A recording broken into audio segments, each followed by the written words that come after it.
How would you kind of assess where you're at in the passing game, pass catchers in particular? I mean, we got a lot of guys out that'll be playing in the fall for us that we feel that are returning pass catchers for us. 5 or 6 guys right now that aren't even out there. But this is all about bringing the floor up, whether it's a run game, whether it's the pass game, whether it's our defensive scheme. It's all about bringing the floor up. And that's either your individual floor as a player, changing your best, bringing your floor up, or whether it's depth, bringing that floor up. That's what the whole spring's about. And I think you're going to see that across the country, creating your own depth from top to bottom. How would you evaluate Saturday's scrimmage? There was some really good. There was some not so good. I think it was tremendous for us to get out there and actually go play. I think this team's got to just continue to keep playing football. The more football we can continue to play in front of each other, again, brings that floor up. How do you go about choosing which situations you're going to use in practice each time? I have a chart, and then preseason we have a philosophy of what we want to be able to do and how we're going to win games. And then what I do is I figure out how many reps we're going to need in each one of those situations. Then we either create it through scripting, or then we create it organically through playing it in a scrimmage type format without tackling. So we hit a ton of situations, and from the I can go on and on about short yards, goal line, backed up, coming out, 2 minute, 4 minute, green zone, tight green, third down, P and 10, first and 10, difference in that. You can keep going, right? Gray zone, blue zone, green zone, tight green zone. But we have a whole chart, and then we just check them off as they come. And then what are we getting the most reps at? What is this team going to need, we feel? How are we going to be able to win games based on what we're doing? This is more about just, again, it's not about, winning the spring against each other. This is about truly winning as a team and raising that floor. I can't say that enough. I mean, that's probably an answer to probably most of your questions, but that's what's fun about it. We got a lot of players out there that are getting valuable experience. Have you seen a difference in the mentality at all in the defense with Coach Edlin? I think every coordinator brings their own mentality to it, and then you mix it with the culture that's already existing. I think absolutely. I think one thing about when you bring coaches and personalities in, you want the players to be able to match that. And he is a very intense, very smart football coach that gets the most out of his players very quickly. It did not take long for our players to sit there and go, all right, I trust this guy. This guy's really smart, and he's going to make us better. And I think, again, it's like throwing all the car parts that you don't need out and making your car really efficient and make them play really fast. And I think that's what the difference is from years in the past. Not that was bad. It's just it accumulates from year in, year out. But to get a new voice in there and to be able to get, to get new opinions of the scheme and make it his own, and then input from the other coaches, I think we're in a really good position where I think guys are playing really fast. With the portal opening on Monday, do you have an idea of what positions you might target? Right now, I don't know, because it just depends what happens if we lose players or things like that. So I don't know. You can get back to me maybe Monday or the following Monday, and that's probably a better question for that. But right now, I mean, you're looking at, I wouldn't say everything, but you're looking at some positions that you want to maybe get a little bit deeper in. How would you describe Max's adjustment to a Big Ten program? Well, I think there's always a learning curve to any program, but I think when you're coming from the FCS up to this level, I think there's just small nuances. Linemen are bigger, windows close faster, shape of the ball matters more. I think football's football, but I think that as you go, I've always said the biggest jump in football, in my opinion, is high school to college. I think when you go to the pros, from here to the pros, everybody's really good, but you played against some of the best in the country. So the speed changes a little bit, but it's, again, you're going from elite to then just above elite. When you're going from high school, it could be, whatever, up to this level. That's a drastic change. But when you're coming from FCF up here, I think it's those nuances.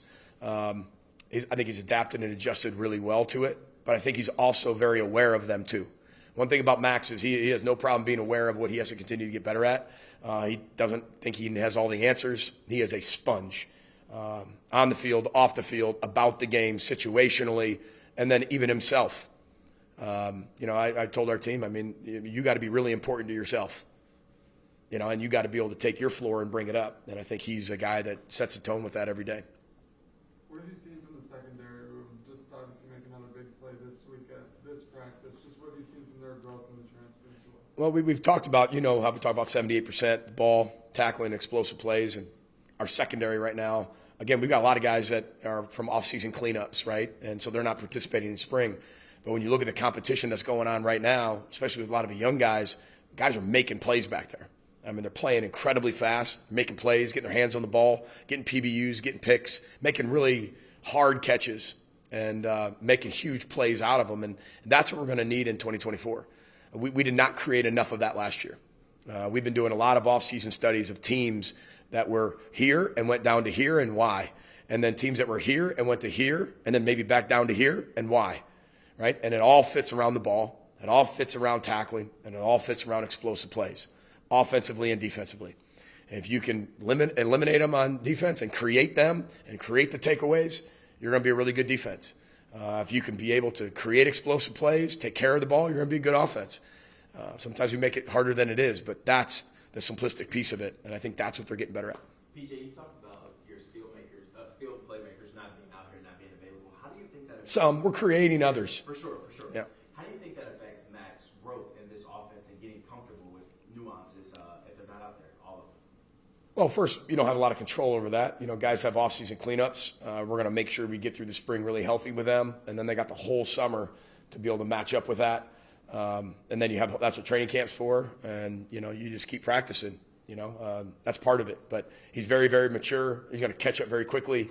Taking a bunch of guys back down home with him in Georgia here for a few weeks once everybody's healthy and ready to roll. I mean, that's the type of thinker he is and the type of leader he is. So I'm not worried about that. But we're creating more playmakers. Again, take the floor and raise it. There's a lot of young guys out there making a ton of plays right now, and that's better for our football team. Are there some guys that have played a ton of football not out there right now? Absolutely.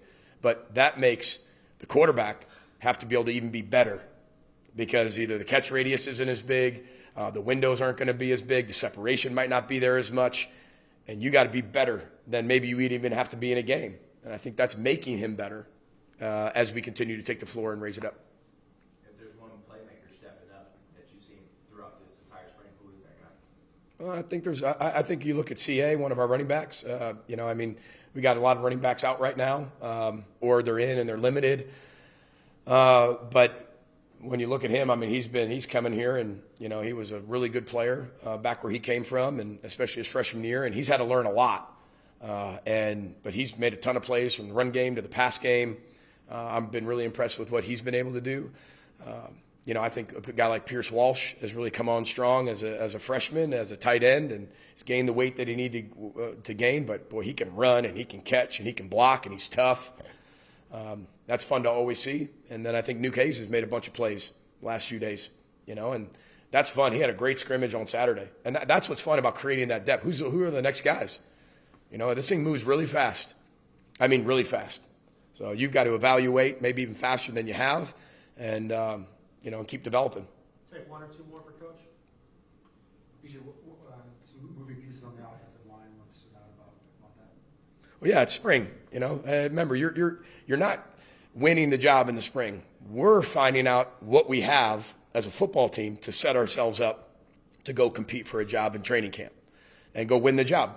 But you're competing with yourself to make yourself better in spring. Everybody's at a completely different level right now in the spring. And that's the non-judgment zone where everybody's at a completely different level. I just want you to get better. Just keep getting better. And there's times we'll take a freshman, throw him in with the ones, see what he does. I mean, there's no better way just to throw him in the ocean and see how he swims. And that's what we're doing with a lot of guys. But we're also still getting our 8 to 9 guys, whatever it is, that are going to be able to rotate.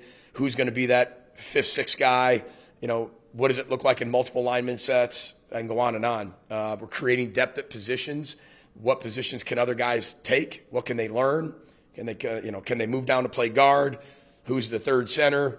I mean, we're doing a lot of things to find answers to, so then we can make that depth chart going into the training camp in the summer where everybody can now compete. All right. Thank you, guys. Thank you. You got it. Roll the boat, Sky, Michael Gophers. Thanks for being here, everybody.